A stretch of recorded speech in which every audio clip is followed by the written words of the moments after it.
Throughout the centuries, the island of Sri Lanka has had many names. The present name, Sri Lanka, was adopted in 1972.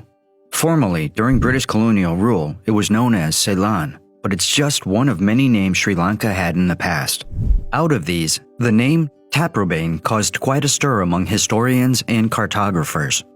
Taprobane was a name given to Sri Lanka by the ancient Greeks. When Alexander the Great invaded India in 327 BC, Taprobana, or Taprobane, was described to him by his admirals. One admiral described the smell of cinnamon that came from the island he passed along the way as they were sailing around the southern tip of India. Other writers mentioned Taprobane too. Roman author and naturalist Pliny the Elder wrote a story about a man who got stranded in Taprobana.